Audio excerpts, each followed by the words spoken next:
कबीर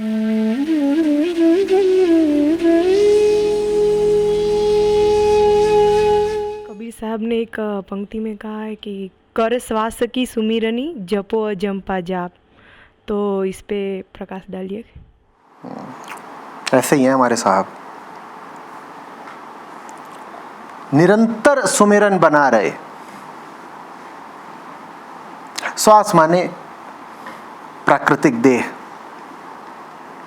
जब तक देह है, जैसे जैसे सांस है वैसे ही वैसे सुमिरन भी होना चाहिए, कोई और विधि चाहिए ही नहीं।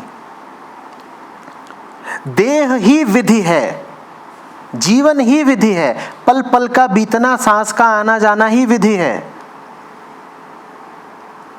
और करो अजपा जाप,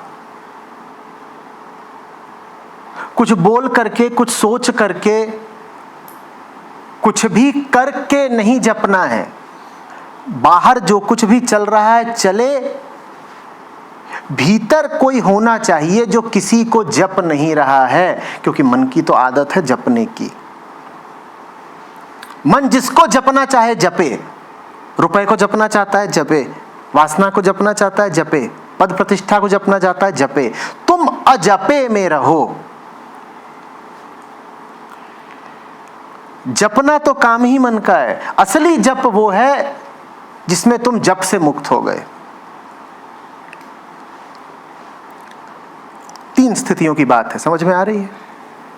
एक मन की दशा वो जिसमें वो सब सांसारिक विषयों को जपता है। क्या क्या जपता रहता है मन? ठीक है, दुनिया में जितनी चीजें हैं मन सबको जप रहा है, हाँ ये चाहिए ये चाहिए, उसी का जाप निरंतर चल रहा है, ये चाहिए ये चाहिए। उससे उच्चतम स्थिति वो जब मन ने कहा कि ये दुनिया की चीजें नहीं जपनी, दुनिया से पार का कुछ चाहिए, पर दुनिया से पार का उसे कुछ पता नहीं, तो उसने दुनिया की भाषा से शब्द ले लिया, एक राम ले लिया, ओम ले लिया, ओंकार ले लिया, वो उसको जपने लग गया।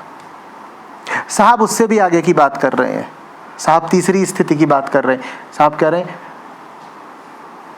जपना ही बंद करो ना। मन तो 2 ही काम कर सकता है, या तो संसार को जपेगा या राम को जपेगा। कबीर साहब कह रहे हैं हालत वो हो जानी चाहिए जब मन के जपने से कोई लेना ही देना ना रहे, तुम अजपे में प्रतिष्ठित हो जाओ। अब मन को जो जपना हो सो जपे। पर ये बात कबीरों को शोभा देती है कि वो तीसरी स्थिति की बात करें। आपके लिए तो दूसरी ही अभी उपादेय है, क्योंकि हम फिलहाल कहां बैठे हैं? पहली स्थिति में, जहां मन क्या जप रहा है? संसार को जप रहा है। तो पहली से तीसरी पर छलांग नहीं मार पाओगे, तुम तो पहली से दूसरी पर आ जाओ। काम को जपते हो, राम को जपना शुरू कर दो। फिर राम को जपते जपते ऐसा भी होने लगता है कि राम को जपने की भी जरूरत नहीं बच जाती। उठूं बैठूं करूं परिक्रमा, माला फिरूं न जप करूं, मुंह से कहूं न राम।